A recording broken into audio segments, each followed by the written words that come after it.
So welcome everyone. My name's Robert Peake, creator of Transatlantic Poetry on Air. Tonight's evening is sponsored by Kundiman and hosted by R.A. Villanueva, who joins us now from London. Ron?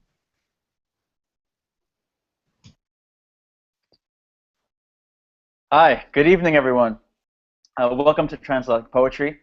I'm here in London, and I'm hosting the evening on behalf of, I'm honored to host it on behalf of Kundiman, which is an arts organization from the US dedicated to the cultivation of Asian American literature, and a literature that's both politically engaged and relentlessly expressive. It's been around for over a decade now, and it's built upon fellowship and family and community. And so we're going to have two readers today, one from Kundiman, a Kundiman fellow, and then one from a collective based here in London, in the attempt and the heartfelt attempt to bring these two worlds together, these two communities together. Thinking about community, each of the poets tonight, Janine Joseph first, and then Shruti Iyer afterwards, will read their own work for about 15 minutes, and then there'll be a Q&A afterwards. The first poem in each of their sets will be a poem by a poet they select, someone from within their own communities, a fellow, a compatriot, a peer, a friend who has somehow influenced their work, someone they admire. So we'll begin with Janine Joseph. Janine Joseph is a Kundiman Fellow. She is the winner of the 2014 Kundiman Poetry Prize, and she's the author of Driving Without a License, which will be out in 2016 from Alice James Books. She's an assistant professor of English at Weber State University in Utah. She holds an MFA from New York University and a PhD from the University of Houston. So, Janine Joseph. All right, thank you, Ron. Thank you to everybody who I cannot see, though I trust that you are there. I'm going to be reading today the poem that I'm going to start out with is from Todd Kaneko's The Dead Wrestler Elegies. It's a book that just came out. It's actually, this is a strange thing to say when talking about poetry, but this book is a lot of fun simply because there are so many illustrations. So Todd illustrated this book. I chose to read a poem from this book because in a few days I'm going to be going to my third and last Kundiman retreat. I'm going to be graduating officially, and so is Todd. So I thought this might be nice since we're graduating together. To share one of his poems from the Dead Wrestler Elegies. So this one is called It All Began with Strangler Lewis. He started it all, the strangler, choking men out with that yoke of wrist and elbow. My father said Ed Lewis was the greatest wrestler of all time, that I was too young to understand what that meant. Don't trust a woman, he said, until you know how it feels to lose your breath. His mouth drooped open, words flitting into dark before I could identify those shapes of their wings. On television, Jake the Snake posed with his enormous constrictor. Doink the Clown sprayed Brooklyn Brawler with seltzer. It's a circus, he said. No one appreciates men like the Strangler anymore. Outside, I imagined the world waiting for my father to wrap it in his arms, break it in 3 parts, one for me, one for him, and a knife curved like my mother. So I'm going to be reading a few poems from my forthcoming collection, Driving Without a License.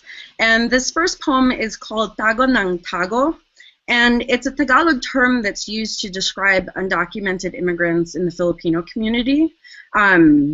Tago ng Tago is also shortened to TNT, which I kind of like. Tago ng Tago.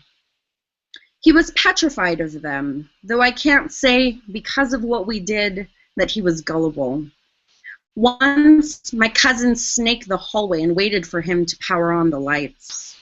He sprinted from their house to ours, where we were as cold-blooded, shrieking, "Watch out!" from our open door. Wall cavities, attics, and crawl spaces made him wet his pants. anywhere the grass moved or seemed to move. Our poor cousin, we'd say, and Kawawa Naman when he laid low beneath the bottom bunk, waiting to surprise his mother, who we knew was not his mother saving up in the States, but a family friend with her hand out to him. He stood quietly, his shirt ironed and tucked, a good boy in line with his stand-in mother at the passport office, while we were vigilant about saying nothing that might set him off. Be a good girl, they said, and held me back when I stepped out of the car. I clamped my eyes shut. I could catch conjunctivitis from making eye contact. They pointed at my throat, bobbing, and said disclosing too much would make it explode. Now, in this collection, I have a number of characters. So I have an S character, I have a B character, and this poem narrative has almost all of the J's. There are a lot of them running through the collection. Narrative. Jay gave me my first love that I loved, cleaning the kitchen instead of pouring cereal over Saturday morning cartoons. Jay never was the same, and would lisp hours of Rascals and Smurfs, then Super Friends, Snorks. But when Jay came to get us, after we got the car and horse property house, Jay and Jay never had the time. Too many chores with that yard and all those fruit trees. Jay was wrong.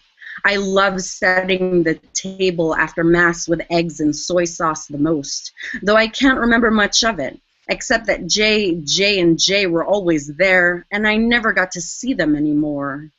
Jay's permed hair was growing out, and she and Jay started smoking without me. Jay was kicked out. Jay had even kissed a girl at the public school, and we knew what that meant. After he told the neighbor girl he loved her skull when he meant her soul, we thought it was over for him and me and Jay and Jay. Jay hung paper lanterns at Christmas. Jay still lined shoes at the door. Jay still stocked burlap sacks of cow roast rice and bulk boiled, still served and grubbed on pork with their hands. We were so new to the block. So when Jay laughed and made fun of Jay and the girl and how stuttering stupid he must have sounded, Jay scolded us. We shouldn't talk about those things or people who do those things, Jay said, and Jay listened. So this next poem is the title poem of my collection, Driving Without a License, and it follows over a 20-year period an undocumented immigrant from the Philippines living, of course, without any legal documentation here in the U.S. And the book is based largely from my own experiences, though I do like to believe that the speaker I've created is far more articulate than me and has a lot more fun with me. All right, so this is called Driving Without a License, and this has the character S in it. Driving Without a License. S used to take me down to Cajalco at midnight because I needed to learn how to drive in the dark. He'd pull the Beetle onto the gravel shoulder, kill the engine and the lights, in the seat, and start from the beginning. I don't know how or where to slide the goddamn effing key. Okay, he'd say. And again, okay, when I'd crunch the tires around and back onto the road. Watch the white lines to your left, he'd say, when we hugged the lake. The rights, when a car passed with its high beams blinding us both. What was that tune he'd tap against the assist grip when I'd veer too close to the guardrails? He never missed a beat of it. Remember my yellow bug, he once asked over drinks. We hadn't spoken in a long while, but I'd heard he sold it because something in it kept seizing, that he, for the last time, coasted down the hill on inertia and sheer luck.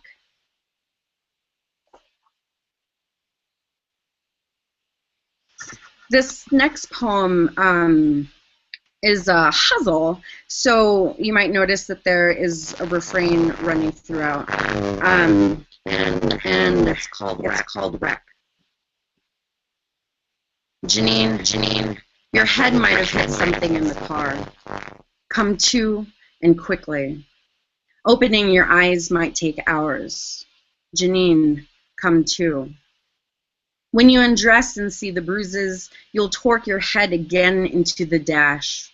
But since you'll forget in the shower, Janine, come to. When you sleep, I know it feels like your brain might be coasting out the window. I know it's an unfathomable horsepower, Janine. Come to. And your chest squeezes you when you breathe or think. When you breathe or think, it's okay to forget who you are, Janine. Come to. The doctor says, touch your nose, count back from 3, and repeat after me. Reel that sense back up your spinal tower. Janine, come to. When bent, bend. When pricked and injected with contrast, bite down on the scent in your mouth like skunk sour. Janine, come to. Know if you take too long, you'll lie wondering who said they'd love to hang by the neck on the family tree. Your mother. Janine, come to. Or worse. Think what else they might find in your body scanned blue and red on a screen while you lie dock, Janine. Come now. Come to.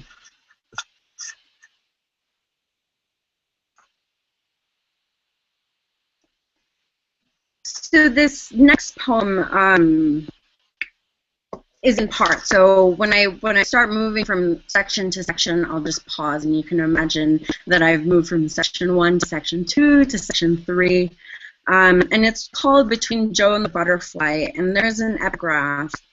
But before I read this poem, I should probably mention that there are a number of things, there are a number of phrases and words that I've borrowed from newspapers, and the language I borrowed is language that's used to describe a number of undocumented immigrants here in the U.S. Between Joe and the Butterfly. He does not know whether he is Joe who dreams he's a butterfly, or a butterfly who dreams he is Joe. Between Joe and the butterfly, there was necessarily a dividing. Just this is what is meant by the transformation of things. Chuangzi. On my way to America, I'm in an airplane, on a boat.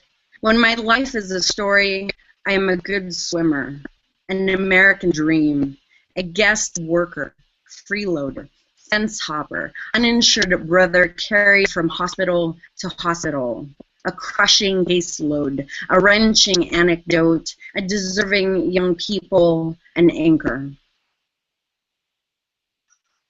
Before anyone finds me, I am Heartwood exposed by lightning, by the young Republicans, by newscasters playing Find the Illegal Immigrant, Find the Unwed Single, the crier, the spouse battered by a U.S. citizen spouse, Find the widower, the one who you will petition to marry, the headless bodies in the Arizona desert they found. I hear they raid when you're naked, in bed, packed like a sardine, pillows tucked around you. I hear like dogs, like alien relatives. While you cry and hug, they swarm. They axe your back door. The trunks of trees, they axe the wild terrain, the scrub, the rapid succession of sounds I make when I walk alone and sweaty, and hardly myself in the dark, where a man migrating, suffering great pain, is found hanging from a tree later charred. According to eyewitnesses, I am the same crazy, lost on my way to the dead man's tree, to the hollowed tree of the Virgin, in the valley of the lost ones. In the wilderness, stripped of my underwear, for the money stitched into the seams, for a mental status evaluation, a physical examination, to include disrobing. Worse than genital herpes, the situation with these illegals into the microphone, says the interviewee. I, the undersigned, am not a communist, am not likely to become a public charge. I understand I do not traffic other humans, recruit child soldiers. I do not seek to practice polygamy, engage in espionage, in ordered genocide, in items A through L. I do not have to reimburse the school. I do solemnly swear if I am not who I say I am, I may subject me to permanent exclusion.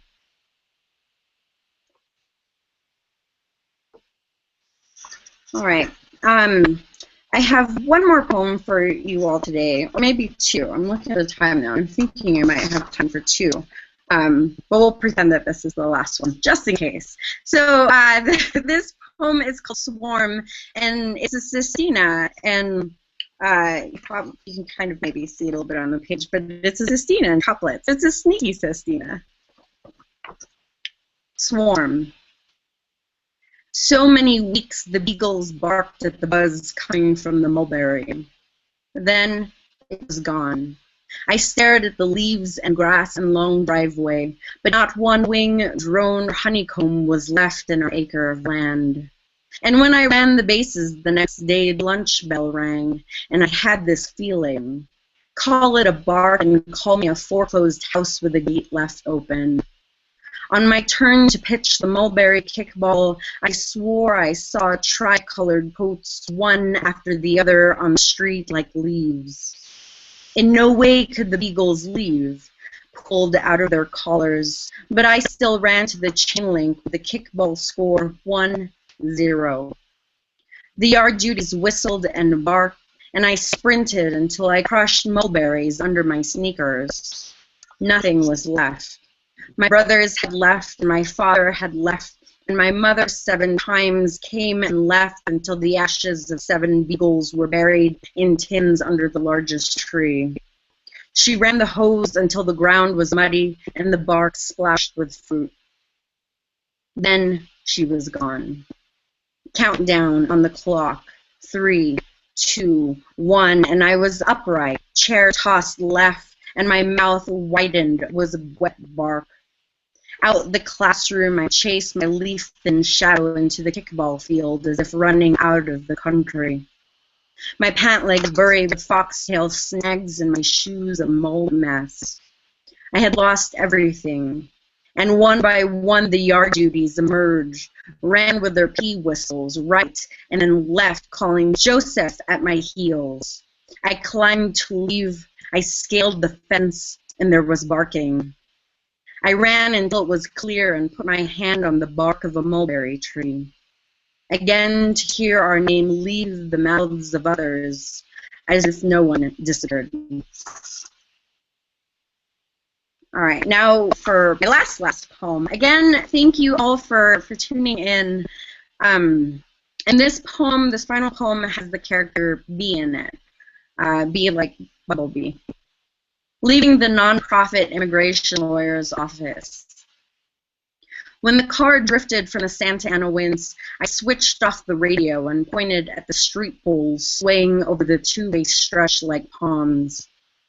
All night the wind brushed by the hills with fire, and I kept driving, his hands steady out the window, taking snapshots of the red, whipping rains.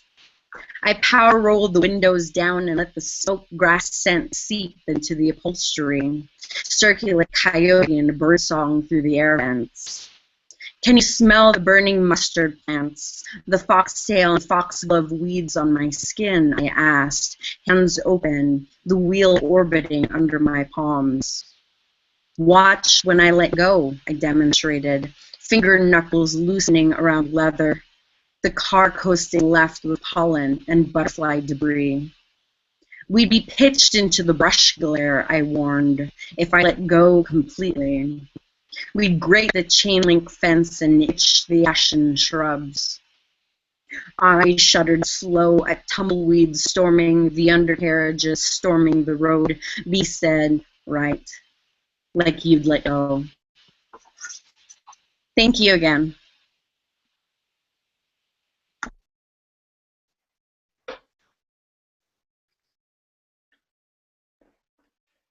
Thank you, Janine. Thank you for your work. Just a reminder that after Shruti finishes her reading, we're going to have a Q&A open to all of you who are watching now, open via Twitter or Facebook or the Google Plus Hangout page. So if you have questions, if there are things that you find interesting or fascinating inside the lines of the work, inside the images that you'd like to address to both writers or to one at a time, please send them in, and then at the end we'll open it up to everybody. Thank you, Janine. Our next reader is Shruti Iyer, who is a Barbican young poet. I met her here in London when I moved here last summer, and I encountered her by way of Barbican Young Poets. She is a writer, an activist, and a student of politics, philosophy, and law at King's College London, and her work has appeared in Stone Telling, and she's an unbelievably intelligent writer and a lyricist, and I'm really happy that she's here representing Barbican Young Poets, and we'll be sharing her work with you all tonight. Shruti.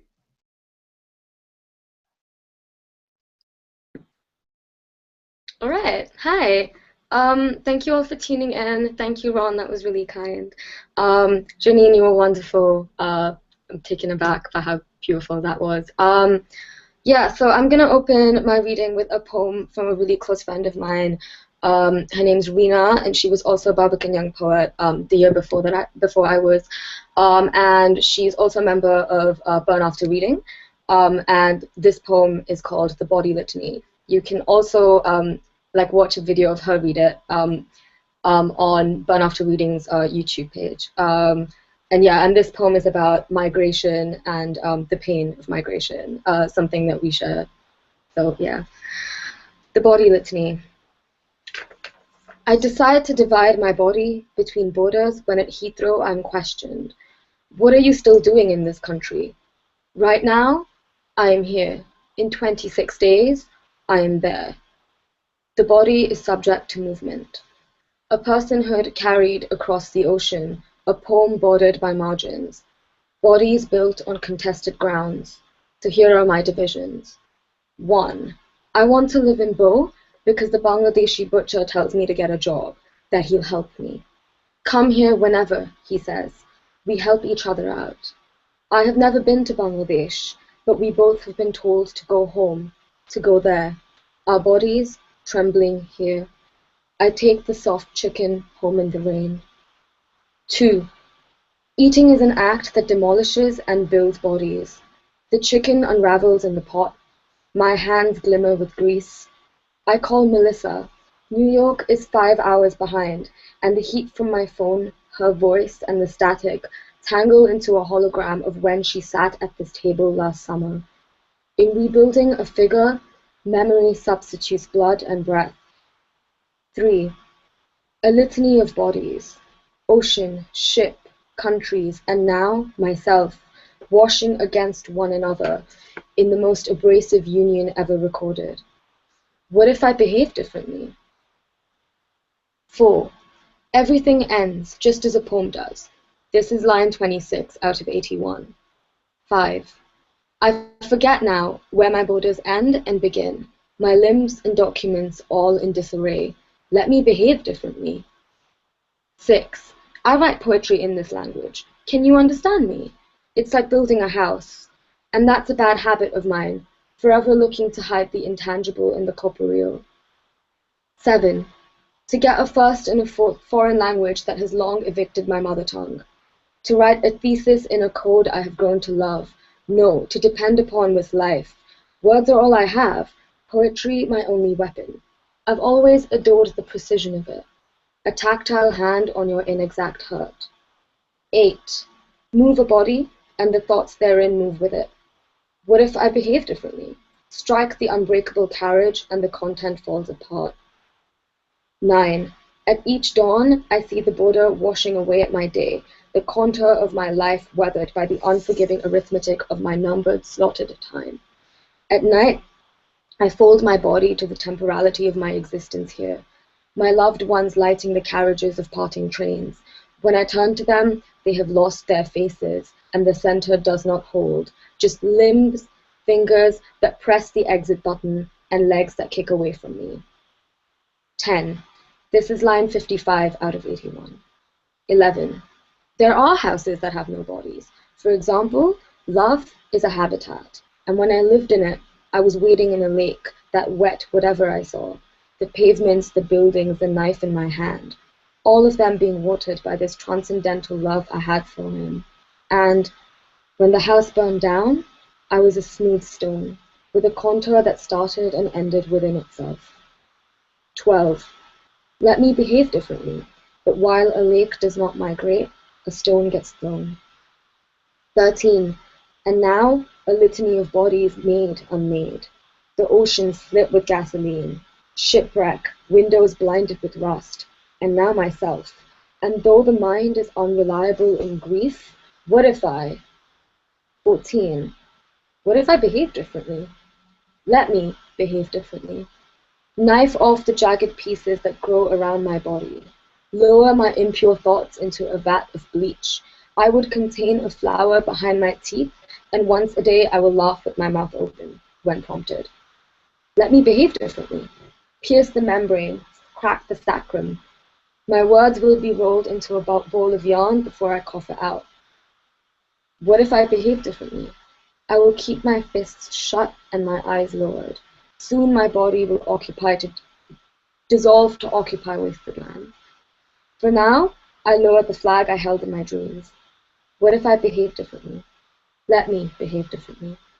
This is line 80, and the border breaks this poem, 81. I love this poem so much, and I think I'm going to move on to a piece of my own. I think tomorrow is Father's Day. I always get pretty confused between Father's Day, like the American one and the British one. I'm never quite sure which one is which. But tomorrow's Father's Day, so this is a poem about both my grandfather and my father, and it's called Dialysis. He must wake up and wish he were dead. The periwinkle of Papa's shirt, all the pixels of me. Never saying it, but a desire for the smoky wood in every line on his face, bones aching to leave his skin, teeth on the windowsill. They're putting fluids in his abdomen to clean his blood, but he wants no more of it. Blood has failed him. He was once a man, but increasingly he resembles a house. Pipes clearing it all out, scaffolding holding him upright, occasional water leaking through the cracks. There's only so many times you can mend pipes before a tank explodes, so he strains against his own body like a roof against a gale. Even houses get tired of repairmen. First, the diagnosis, then the drilling. Sorry doesn't bring a dead man back to life, you know? But by now, I'm tired of the hypothetical dead.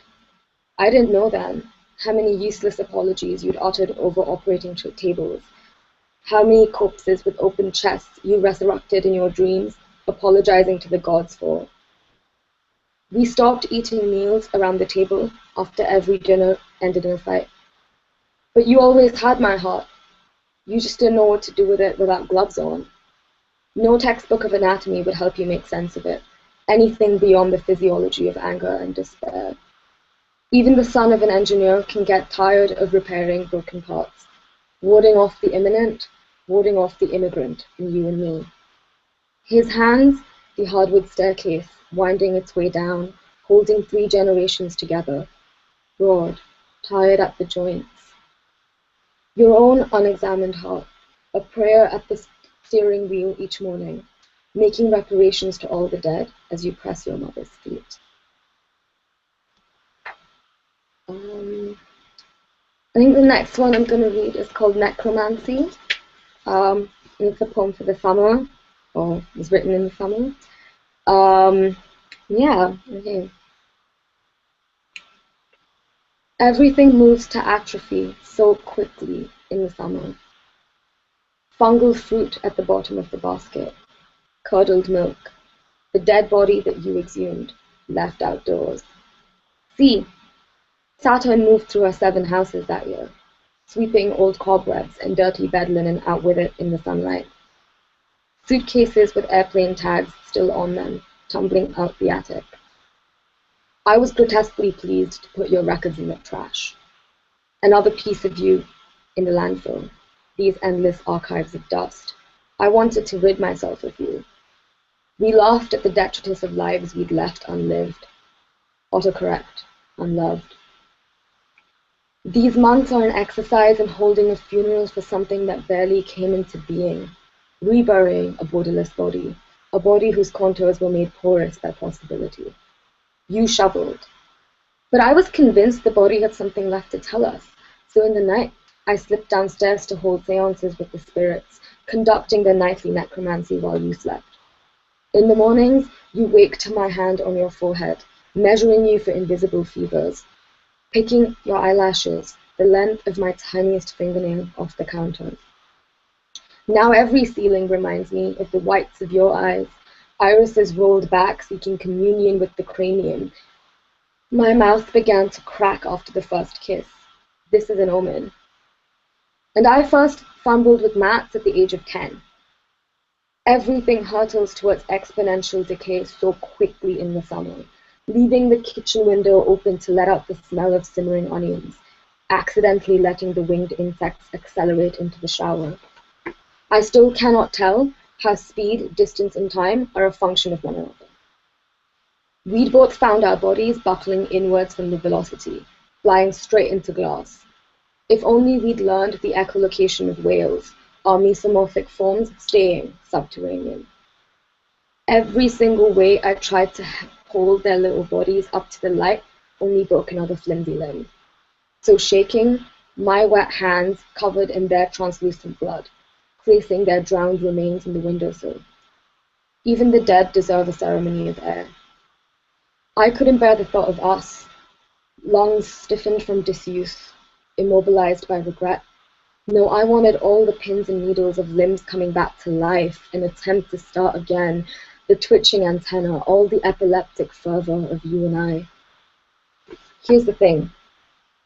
Eventually, I'd have taught you to pronounce my name correctly.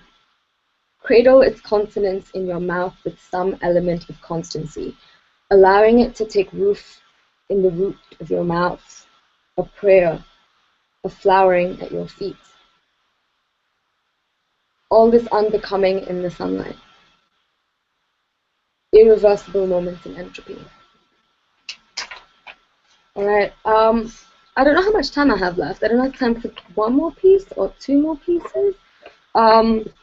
But either way, this one's a bit, it's kind of like a prose poem. It's more like an experiment in what I can do between prose and poetry. I'm not really sure what I'm going to do with it, but I feel like this is a good way for me to throw it out there, because I think things change when you give them shape, when you say them out loud. So, yeah. This one's called Autopsy. This poem is an autopsy of the assault, an attempt to localize sadness to specific moments in forced flesh. It is unseemly to hurt so openly, wear pain like a summer dress easily discarded. A crescent body, cupped concave, like a lemon sliced in a curve. My sour skin stretched around the semen stains left on the sheets. Knees, chin bent, in desperate horizontal prayer. Don't do this again. Even inert substances can drift. The night after, I dream of doing my laundry, and for days cannot tell why I smell you everywhere. I gag, every votive filament of the digestive system in rebellion. You broke me open on 2 beds in 2 continents. Now, there are no rooms unhaunted by the spectre of you. I return to the state of nature. I strip the bed of these sheets, my body no longer lying open, ruptured before it. In all my dreams now, the house is a ruin or flooded with water, finding ways to destroy you, methods to destroy me. I wake up guiltily scrubbing the floors, spine bent double. The center of everything is only the tessellated tiling. This poem is to act as a sieve, all the rice flowers shaking onto the newspaper. Don't be self-indulgent. Everyone grieves. The membrane here trembles, every broken car alarm in the neighborhood, a meditative wail emanating from the chest. I learned from the forgotten potatoes in the pantry how to live against all odds. Green, white, and purple sprouts in the plastic bags. This body will learn resilience. Each set of bruises from each different summer from the same set of hands. Now I evidence your crime of passion with a confession. Now I am here in this world without color. Now the etiology of inchoate pain, turning sharp, turning specific. I cleave to the truth of this. I alchemize the anger. I am talking, always talking to you. I think I'll finish with an older poem. Yeah, okay. This one is pretty special to me because it was the first poem I ever got published in Stonetelling. Stonetelling is a magazine of speculative poetry, and it's run by Rose Lemberg and Shweta Narayan, who are both wonderful editors. And yeah, if you write speculative poetry, I really encourage you to read the work that they publish. Yeah, so this poem is about three rivers, personified as three sisters, and it's called Confluence. I woke up with three rivers on my lips. 1. Former glory, now home of sediment, corpse, dust, and worshipper. Burdened by sin through forcible descent, she made her way through tangled hair and arrived to meet my lips the way she did my foremothers. Mothers of meditative mountain, austere glacier, abundant glade. Filled with scorching fire, finite patience. Terrain-bruised body, moon-pierced skin, almost as if the weight silently resting on her hips is a delicate affair, and yet a forced affair. The sounds of the dolphins and the sparrows, and later the thud of the concrete, lulled her to a half-sleep, and she remembers sacrifice, as though she is a mother and her fingertips, while sleeping on the charpoy, absently reach out to her stretch marks, an everyday reenactment of relinquishment. She did not ask for the weight of the world to be placed on her twisting spine, to shoulder it past floodplain factory fishing net. Only near the end of her course did she dare cry, but if I had a choice in the matter. She is the only sister to carry herself, corpse and all, to the sea. She no longer hears the dolphins speak. 2. Sister of death, daughter of the sun. Twin of the first river, born bathed in light. She wears a sari made of blue, slowly turning grey, aging in the folds, as her brother told her she would.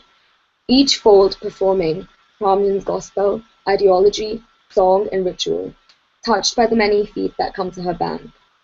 Feet the color of the sands. She whispers longingly a plea. One day the lover that would make the kiss of all other lovers an annoyance, he came to my shores. The feet, blood dripping from the ankles, do not listen. She had asked Yama once, am I immortal? Her brother's beloved, dark, quiet face reflected in her clear but sometimes stormy waters. How was he to tell her that? She gives salvation to the believers that poison her waters, not the poison that turns your throat blue. She is not a Nilkanta, instead her colors ashen, drowning in the silt. If only she could have drowned them, sacred thread and all, instead. The folds grow tighter, crushing, choking her chest, and as though they have played the game of dice once more, with the aim to clothe her, not disrobe her. What was once her lover's blessing becomes a curse, and try as she might, heaving, pulling, stretching, tearing, screaming, the sari only gets longer. She stands exhausted in a sari made of saffron. And the feet, the robes veiling the trickling blood, the sight of the saffron-wearing men standing on the banks of the saffron-wearing river. She had howled at the crows on her banks. She had told the roots of the gulmohar tree, furiously spilling onto the floodplains. She was the sun-speaking, bird-whispering, bravest sister of them all, but the feet, the bloody feet, the same color as the sands. And the bright orange fabric continues to unspool at her feet as she falls. If they could see her dark face, as dusty as her brother's, would they still worship her so? The blood still falls from unhearing feet. She does not wait for anything anymore. The third, desert, desert, desert, a barren myth. A confluence of lost beauty, mere theory, and silent story came to my lips this morning. That was really fun. Thank you for tuning in. And yeah, okay. I'm gonna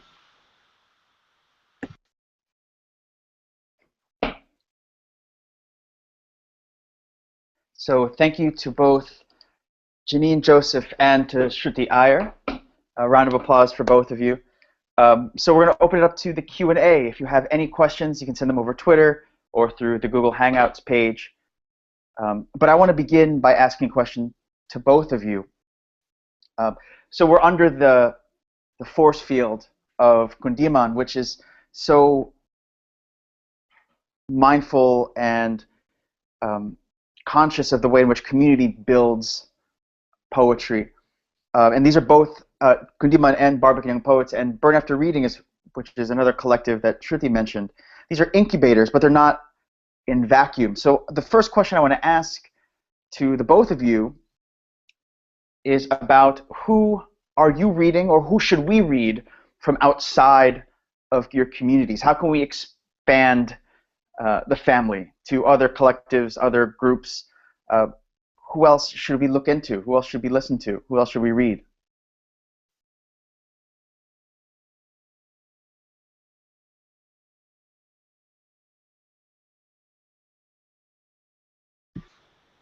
Okay, yeah, I just find it really interesting that you said the word incubate, because what I'm reading at the moment is called Incubation, A Space for Monsters by Banu Kapil. I really recommend Banu Kapil's work. I've been a fan for many years, but I've been going through the process of rereading some of her work. She's also got a book called The Vertical Interrogation of Strangers, which is, I think, my favorite poetry collection of all time. And what Banu Kapil does is it's like she does stuff that's very much at the intersection between prose and poetry. It's like very experimental.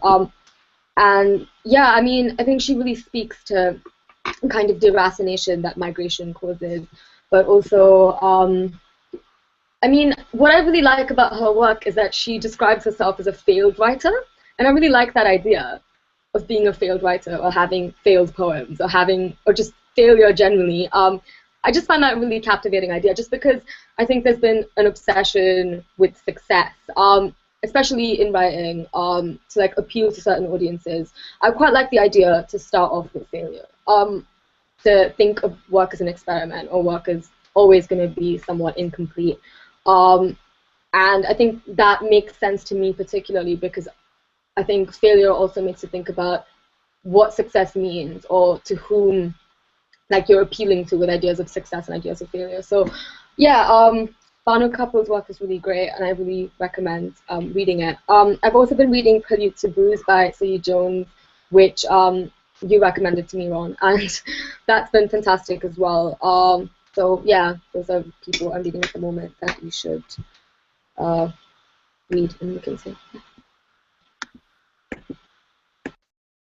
So I've actually been reading a lot of. Let me take this off so that everybody is not seeing into the future with my glasses.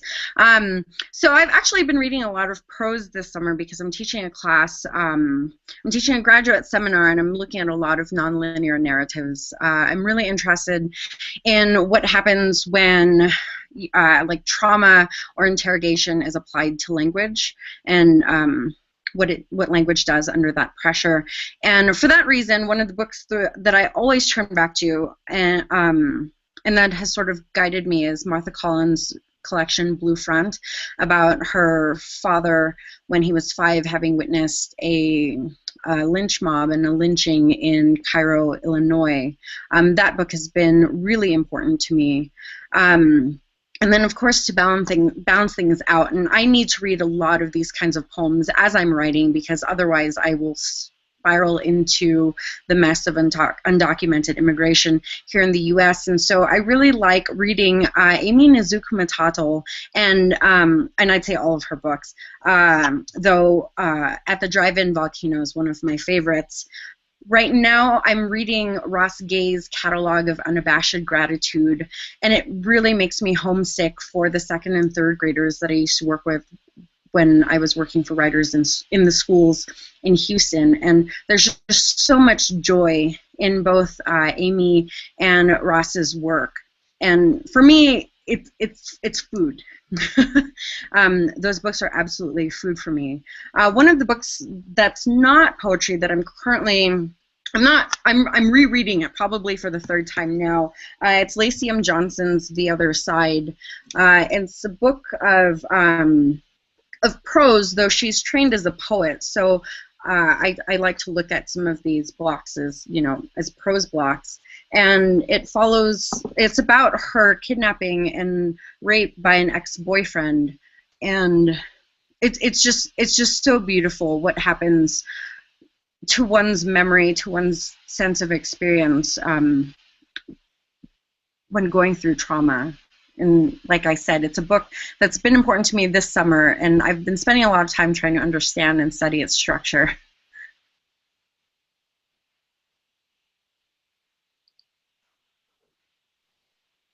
Thanks so much. I'm going to ask a question and sort of build upon one of the questions that was asked on the Google Plus page. Someone was asking about the backstories of poems, and what interested me about the poems that were read tonight.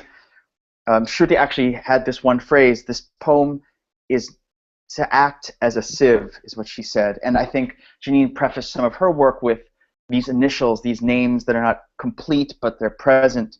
And so I suppose the question is, how do you both approach transforming those backstories, the stories that initially inspire your poems, get metabolized or changed into something else? Are you conscious of that transformation, or how do you honor the stories without also honor the evolution of your poems?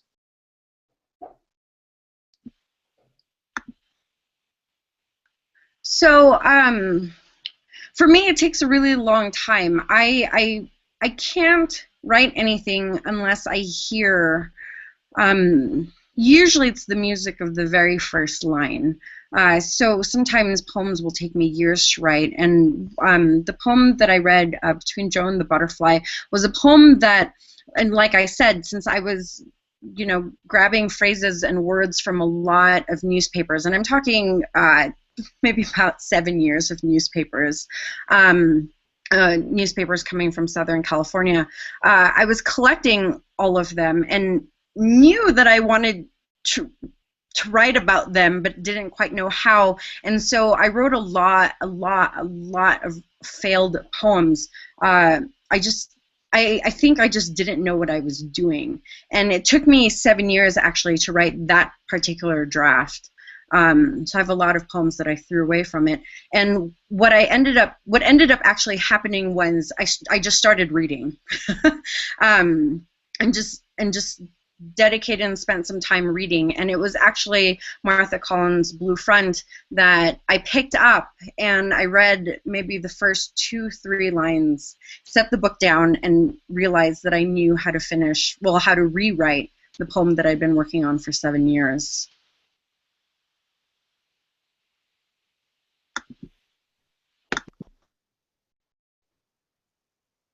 Yeah, I mean, I think that's a really good question. I don't really know what the transformative process really is for me. How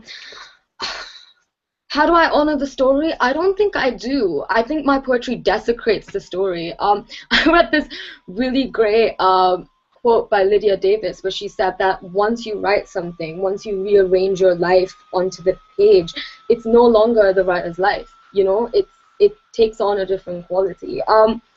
I mean, I think what I really had to get over, and what community with other poets has really helped me do, is get over this crippling sense of perfectionism. I had this idea that a poem had to be beautiful and perfect when it was on the page, and I'm increasingly realizing that isn't the case. It doesn't have to be that way. I think that's why I'm really interested in seeing different kinds of interplay between prose and poetry, because I think some events lend themselves better to prose and other things lend themselves better to poetry. I think the way that I like to think about this is I think poetry speaks around silence, whereas I've often found that prose just dives straight into it. Prose tends to be a little bit more scalpel sharp. So I think once I was over this idea that my verse had to be this beautiful, coherent, symmetrical piece, I was just able to write. And I think for me, often it's the initial time after something happens that I'm at my most creatively fertile. So yeah, I mean, I think I'm a big believer in letting writing desecrate something and starting from failure. I mean, I think that's what helps you get over perfectionism, and that's what helps you articulate yourself in a way that's most honest and true to yourself. So yeah.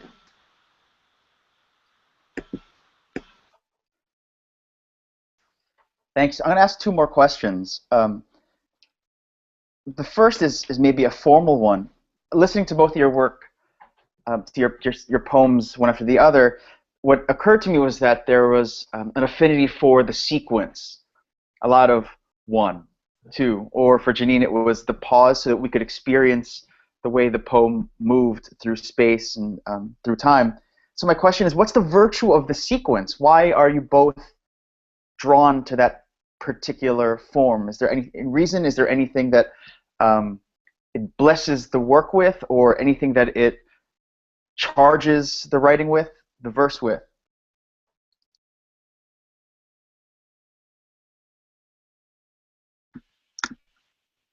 So for me, the sequence actually taught me to slow down a little bit.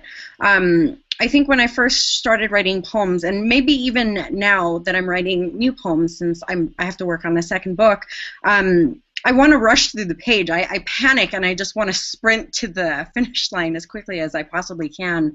And the sequence and doing the numbering forces me to slow down. And it was something that I had to force upon myself. When I was living in New York, I took up running, which is something I've never actually been able to do, and simply because what I would, like, whenever someone would say go, I would just rush and pretty much trip over myself. And even my dreams where I was running, I would just stumble over and over again. And so I forced myself to figure out how to, keep a certain pace and join a gym and force myself to run on a treadmill where I can control the speed. So for me, that helped. And the slowing down, just,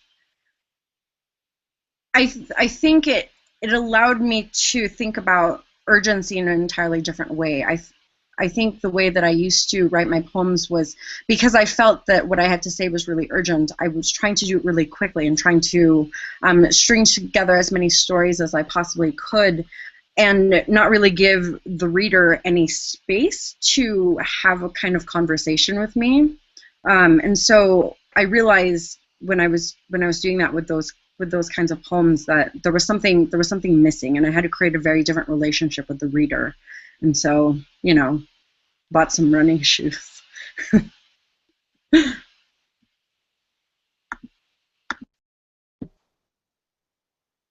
it's interesting because I was gonna say almost the exact opposite thing. Sequence taught me to keep going, and keep going with speed. Because I was saying before, I used to be really obsessed with this perfect poem. I was obsessed with it just looking beautiful, the aesthetic of it. And sequencing just taught me that's a bit of the poem. You can leave that and move on now. And that actually taught me to keep going and to get to the end of the page, or just keep writing. So I mean, I think it also taught me an important thing in terms of just appreciating form as well. Because sequence, I think, is quite well set up for performance poetry, whereas I'm pretty interested in seeing how you could use sequencing in different ways, for example, in digital literature. So I'm really interested in, say, writing a hyperlink poem and then having the sequences split up through the hyperlinks. So that's something that I think you could use sequencing for in just a different kind of form. But yeah, in terms of syntax, I mean, yeah, sequencing just taught me to keep going and to keep getting there. I think in terms of method as well, I mean, I would describe myself as a pretty lazy poet, like the field writer. So I would put down, I'd have lines of poetry floating to me on the train, and I'd write them on my cell phone, or scribble them on my arm, or just find them on random post-it notes when I'm looking for something, and I'd end up having all of this raw material. And sequencing as syntax really taught me to look at all of these little pieces and see, engage in this kind of generative process of thinking about how they fit into each other, especially if they were around similar themes or were all being written at the same time. So sequencing was a way for me to actually create the poem instead of just leaving these pieces around my life. And yeah, and to actually put it out there. So yeah, similar to running, but not quite.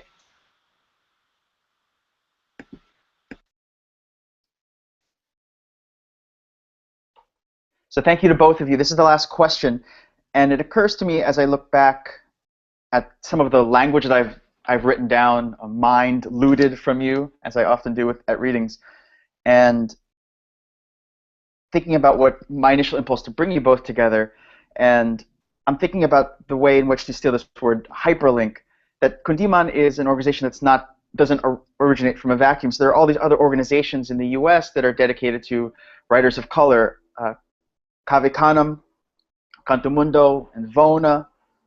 And here in the UK, there is the Complete Works Initiative, which is also dedicated to writers of color here, poets of color here.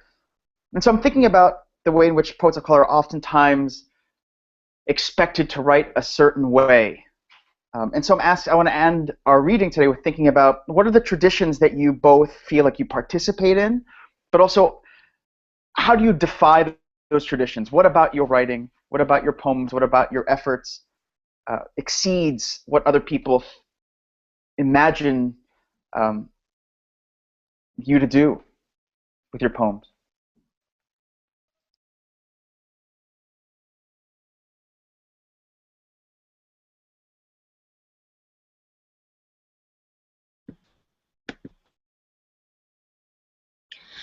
Yeah, I really love this question. Traditions I participate in and refuse.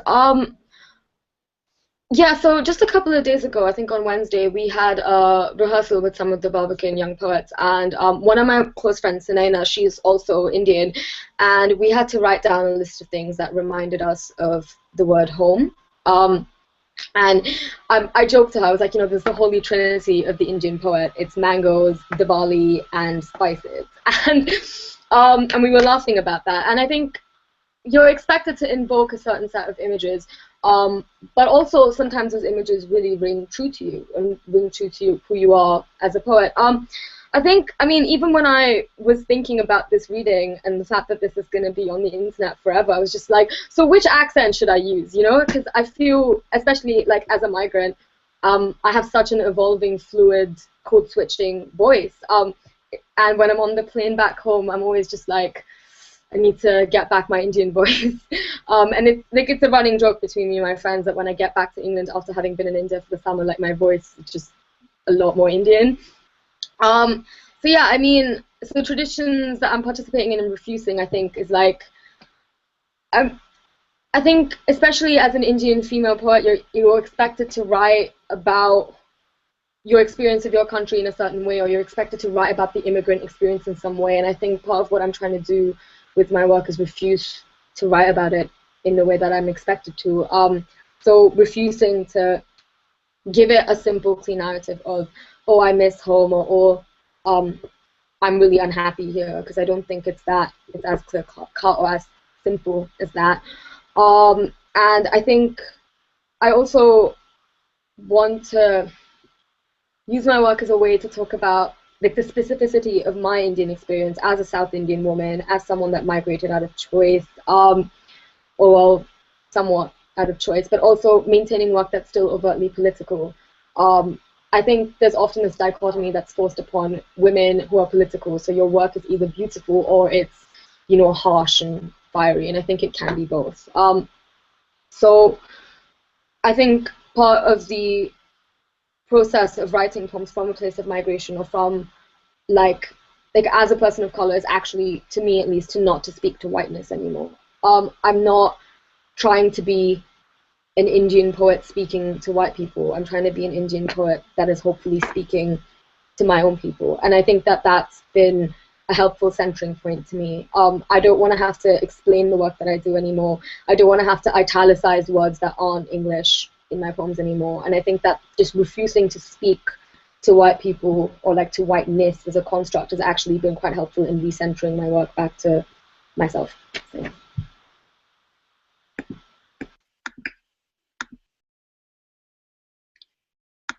This is a really great question, Ron. So for me, what took me a really long time to figure out, and I don't know why it took me so long to figure out, it seems kind of obvious, but it took me a while to figure out that I needed to stop writing about the desert and about the border, because that wasn't my experience. Yet growing up in Southern California, all of the newspapers were talking about undocumented immigrants that were coming in from South America, Mexico specifically. And so my early poems were full of the border and the desert and coyotes and cacti, and it was just imagery that didn't make sense from the experience that I was coming from. In my first year, actually, of working on my MFA, I was talking to the poet Eamon Grennan. I was in his workshop, and I finally just said out loud, I need to write myself out of the desert, and I need to give myself permission to not be a part of that narrative. It was really confusing, because anytime I would talk about having grown up undocumented, the way that people would talk about that experience back to me was by talking also about the desert. So then I would just pick up that language, that terminology, and that imagery all over again. So what I ended up having to do, and so maybe that's a tradition that I'm part of, because I come from a very specific immigrant experience. But one of the ways that I've tried to move myself out of that was by turning to the literature of early American literature. I was reading a lot of travel narratives, a lot of slave narratives, and really looking at the way how people were talking about themselves as Americans and what it was that they felt made them American or a new American. And so for me, the way that people in those texts talked about their identity was what made more sense to me. And it was really strange, because that made more sense to me, and that seemed to speak more to my experience. And and and it wasn't necessarily all about my experience of having immigrated from the Philippines. Of course, that played a huge role, and it changed the landscape and the imagery of my own poems. But I immigrated here before I turned 9, and even then, I know my immigration story is very different, because I had a very privileged life when I was living in the Philippines. I also had a very bizarre upbringing. Like, I was a child star. I was the face of Kraft cheddar cheese. That's not usually the background that you imagine someone who comes to America and ends up becoming undocumented. That's not a story that you expect. And so again, those early American, that early American lit, and then later on when I was working on my PhD, I coupled that with post-colonial theory and really got going.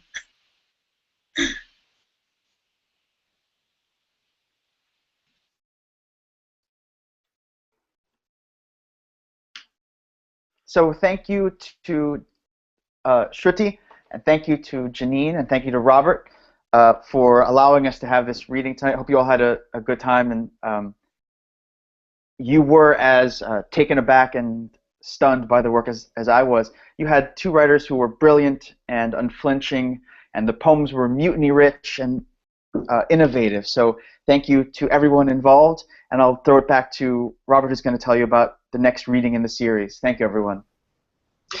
Thank you both so much. It was a tremendous reading and a fascinating conversation, and we'll be doing something similar again in 1 month's time. So on Sunday, the 19th of July, we'll be bringing Naomi Foyle and Michael Pryor together. Naomi from Brighton here in the UK, and Michael from, I believe, Toronto, Canada.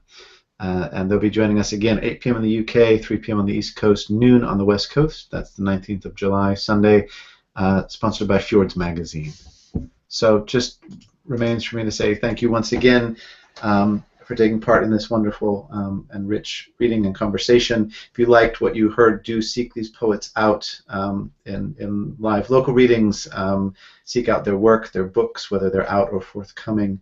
I think they're both really ones to watch, and we'll see you again in the month of July. Thanks for being here.